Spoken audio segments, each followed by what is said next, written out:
for the recording. This is round 4 of Fight Night 2. Juzza versus Jeff. Go ahead whenever ready.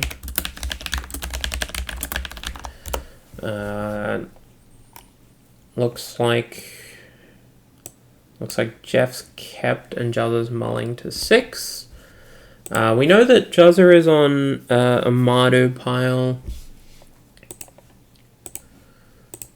1-2 gets a bye. Oh, there's a bye?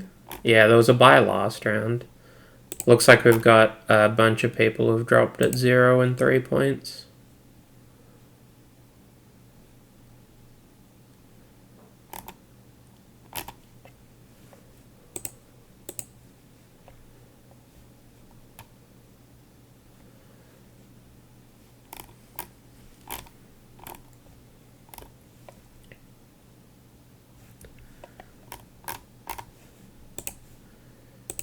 It's fine, I'm in a work meeting. Yeah, it's crazy how living on the other side of the world gives you a different timetable. Who could have seen that coming?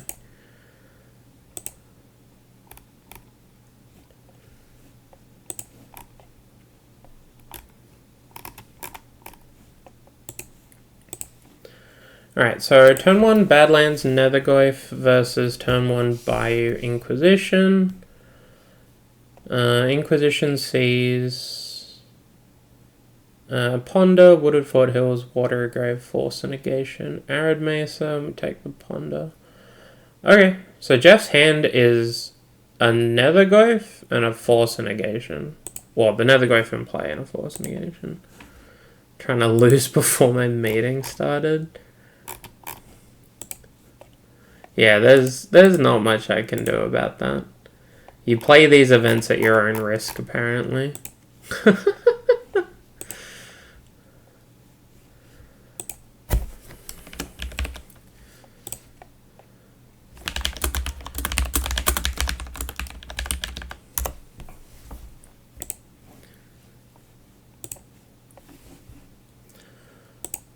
Decent follow-up from Juzza here after the Inquisition. We've got a mum and a death, right? And if he gets to untap with them against just a lone Nethergoyf, I mean, he's going to be in pretty good shape.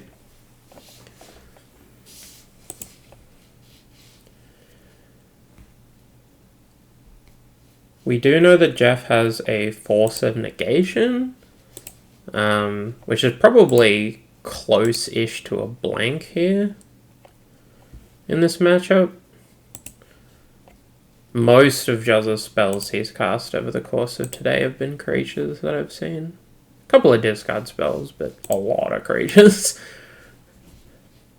Bolt the Mum, very reasonable. The thing about bolting Mum to stop her from untapping is now you have to beat a Deathrite Shaman. And this doesn't feel like the greatest spot to be in if you're Jeff.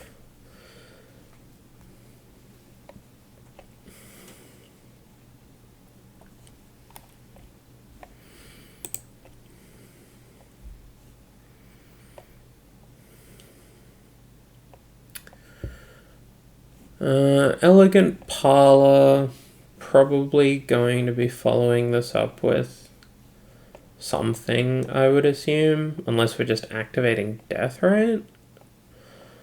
Oh boy, bunch of just vibes on both ends, people just playing stuff. Alright.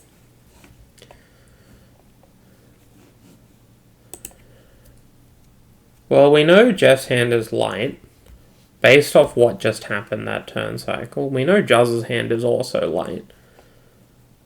So it'll be interesting to see what happens here.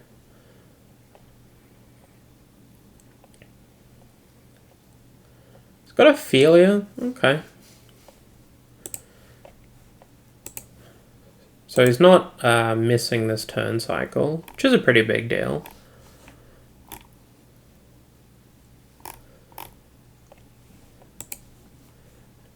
Deathrite's wasting a mana, but that's okay. Presumably, there's something we're playing into this Ophelia to turn it on.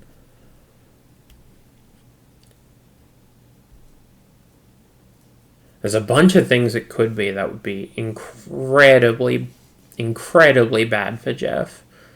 Any initiative creature probably ends the game on the spot if it goes unanswered.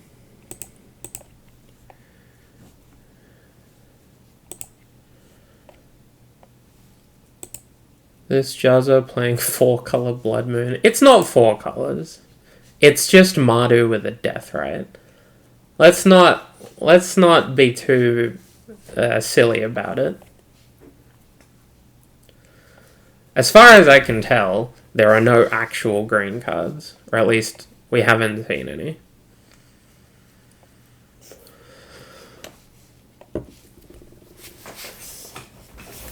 Alright, so Netherglyph getting played to grow the Philia here.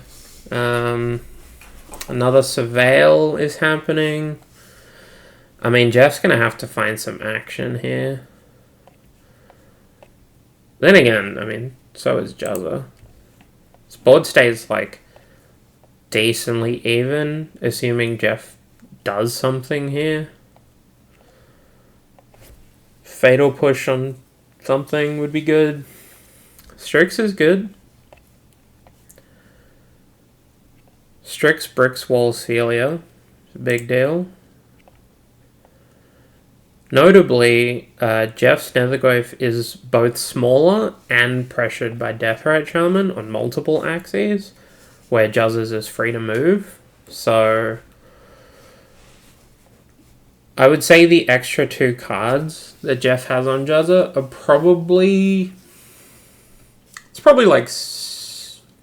Actually, it's probably only 55-45. It's still a very close game. And the next couple of turns will be important.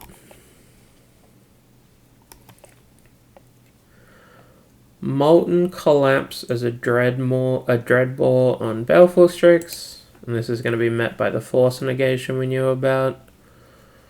Alright, so don't get to attack this turn.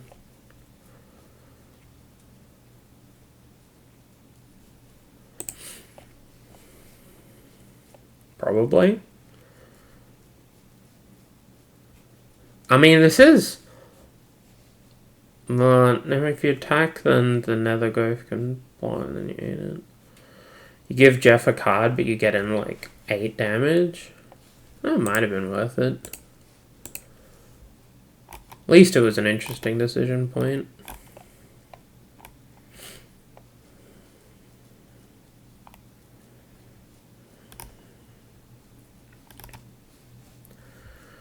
Watery Grave, go. Alright, well, Jeff has not found any of the action that he's probably been looking for. His graveyard's still getting eaten alive by this Deathrite that he couldn't bolt.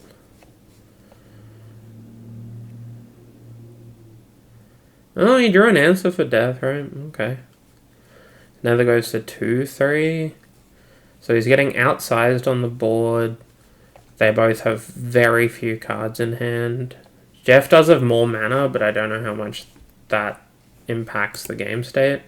He's already reached 5 for Lorien, which is like the only real breakpoint after 3. This is just a Fury, I'm guessing. Or a Solitude. 4? 4th for 3. That's pretty good. And it resolves. That's pretty good.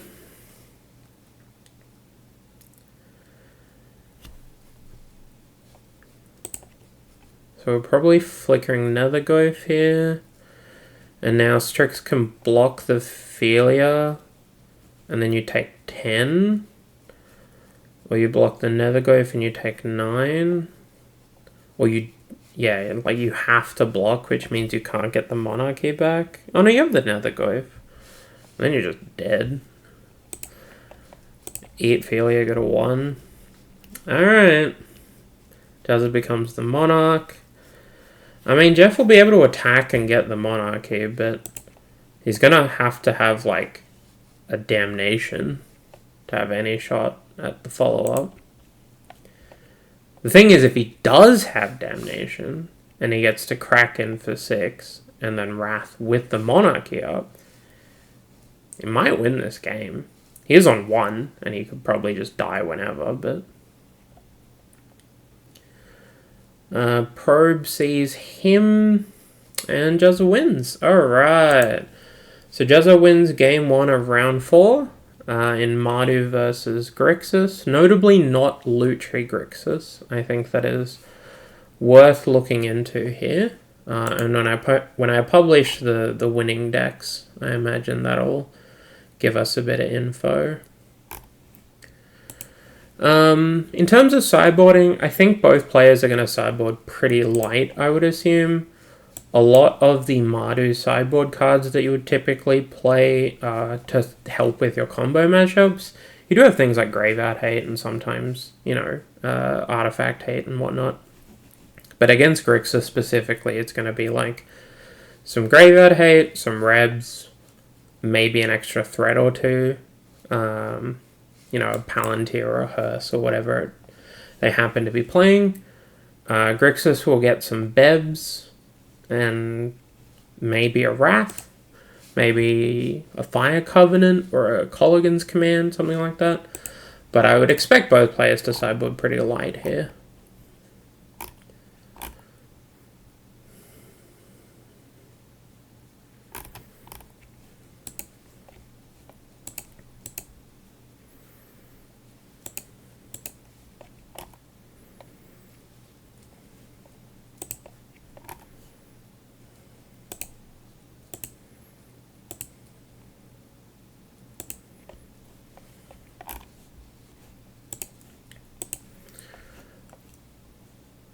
How's everyone in chat doing? Hope everyone's having a good Friday evening, or in Graham's case, Friday midday or something, I think it is. If you want to support Fight Night or support me, I've put a link down below to a PayPal where you can donate. But otherwise, if you want to check out the Patreon, all of that stuff is also down below. I'll do a full ad read after this round, but figured I'd just let you know that at the moment, because this Twitch channel isn't affiliate, because it's relatively new, we're not going to have the ability for people to subscribe, to my knowledge anyway. So if you want to monetarily support Fight Nights, the PayPal donation once off is probably the way to do it, but the Patreon does offer a little bit as well. Going into game 2, we've got a Tamiyo on turn 1 on Jeff's side here. Both players with 7 cards in hand. Depending on Jose's hand makeup, he might have a decision, he might not. If he has the ability to answer Tamiyo, he's probably going to do that. If he doesn't, and he has the option of discard spell or threat, then that would be his choice. It's possible he hasn't answered a Tamiyo but still plays something like a Mother of Runes this turn, just to get some tempo. Curious to see what happens here. Surveilling Shadowy Backstreet suggests Snuff Out. It's a Snuff Out, sure. That timing's really weird otherwise. Kind of has to be Snuff Out.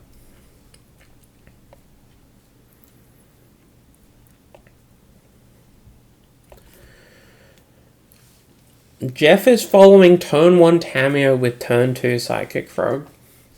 If this goes unanswered, this game is, like, over. So, I assume Juzza's Mardu deck has a decent amount of interaction for a Psychic Frog, like this Fatal Push. And he's not just dead. Did notably have Windswept Heath Raucous Theatre as his mana, and Binder Scrubland, so he probably does have untapped mana in hand.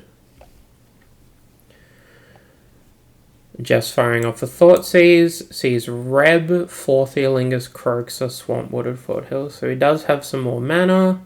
He's going to have to take this 4th. So now Jeff knows about a Reb and can't actually do anything about it.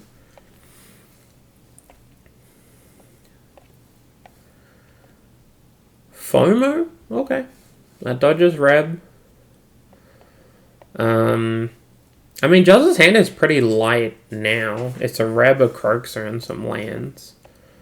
Croaxer will threaten to come down on turn 4 if he decides to play it this turn. And if it resolves, then, you know, the game might end quite quickly. Especially as Jeff has 2 cards in hand, will go down to 1 from the Croaxer. And so his window for interaction for a Croaxer on the stack with like a blue Elemental Blast or a Counterspell, his window to draw that is quite narrow. And Juzz is also not forced to actually play the Croaxer. Discarding a Massacre. Okay. I imagine there'll be a little bit of posturing here. I'm unsure if Jeff has drawn enough random cards that he can threaten this Croaxer. At the same time, I don't know how much Juzzer actually cares. He might just fire it off. So we'll see. We know he has a Swamp in hand, so we know he can cast it. It's just a matter of if he wants to. If he draws a 3-drop and he can protect it with Reb, he'll probably do that. If he doesn't, he can wait till a 5th mana to play Croaxer with Reb. But he might also just go for it and see if the game ends.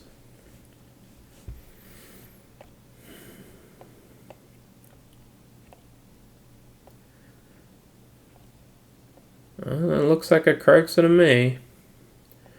Does dodge Drown in the lock, notably.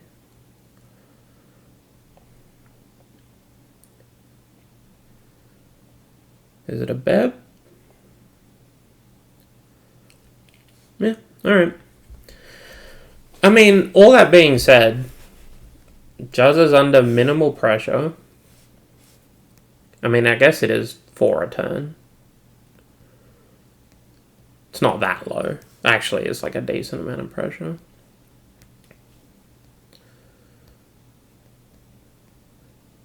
And it's 2 cards versus 3. He's almost certainly not going to be able to play Croaxer next turn. So I think he just spends this turn casting a 3-drop.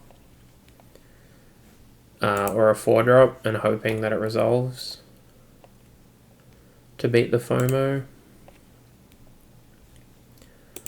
Palace Jailer. Boy howdy. Alright. Well, that's a pretty good one. If Jeff has a flash creature, it is incredible in this spot. If he has a haste flying creature, that's also very good. If he doesn't have either, he is in a lot of trouble. Hey, Dracos. It's all good if you got caught up with work.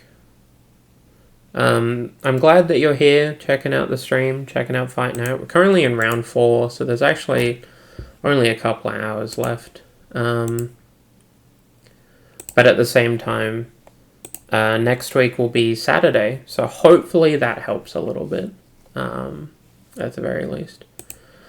Love having to justify getting an above inflation pay rise. Alright, so we know Juzz's hand has a Reb in it. He now has the Monarch. Jeff's going to have to do something pretty impactful pretty soon. Broadside resolves.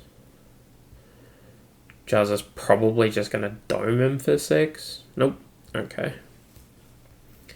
Heat on Broadside is fine. Cracks in for 2. Gets to draw an extra card up to 4. Like, even if Jeff keeps drawing 1/4 and removal and counter magic, he has to take this Monarchy if he wants to win this game. And I don't know how viable that is as a Grixis deck.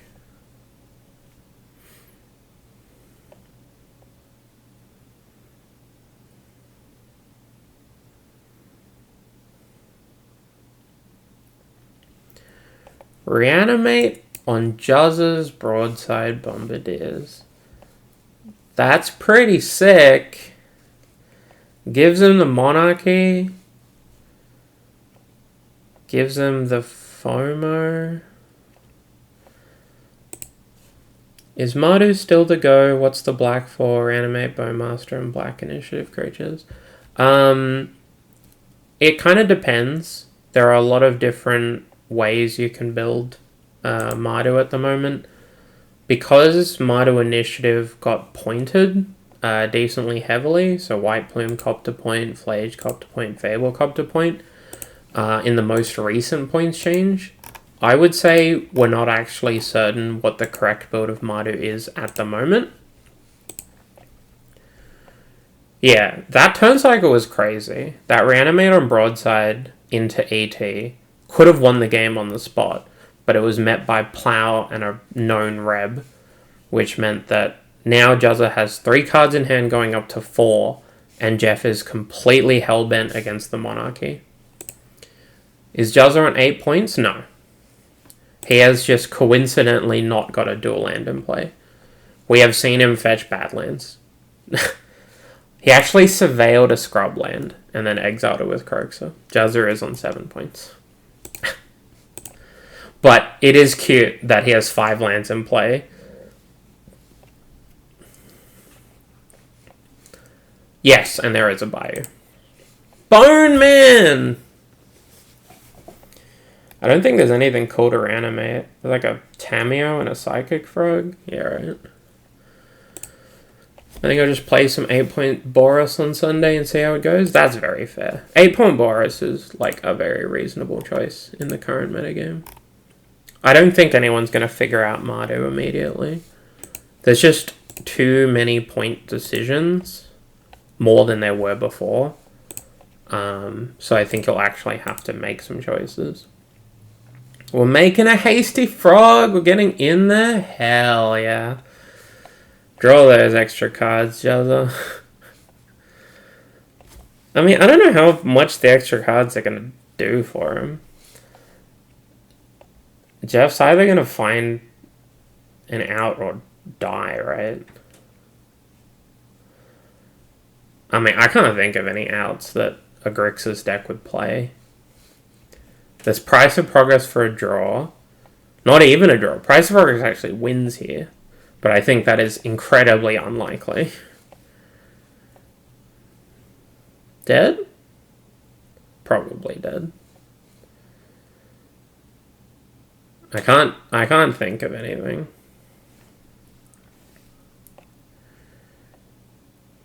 You can't. It's a lot of mana. Pyroglyph for 4. Okay, well, he clears the Bone Man. He does not have lethal. He still isn't the Monarch.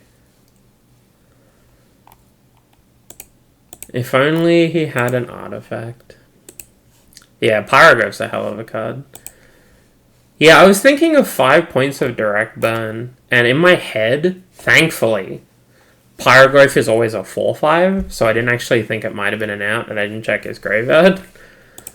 But that was a sick draw. That could have been it. So presuming Juzza has drawn anything meaningful over the last couple of turns. I mean, even flashing back Croxer is fine here. He's still the Monarch. He still has somewhat of a life total that's like kind of safe.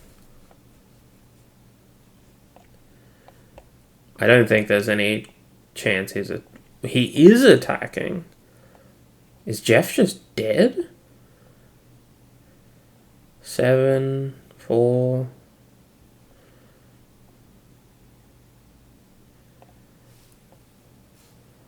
I mean, we're clearly killing the Pyroglyph with like a bolt. And I guess if he blocked the other way, he was dead to bolt plus Croxer. Sure, that makes sense. And you have to make... No, I think I think this is dead. So Jeff goes to 4 against 3 cards in hand. Netherglyph kills itself. Alright, now he doesn't have any outs. Surely. Unless... I can't think of anything. He can probably buy a turn. Maybe. Can Sewers bin anything? Dreadhorde Arcanist. Alright, GG's. Juzza wins 2-0 versus Jeff B on our top table. And that is round 4.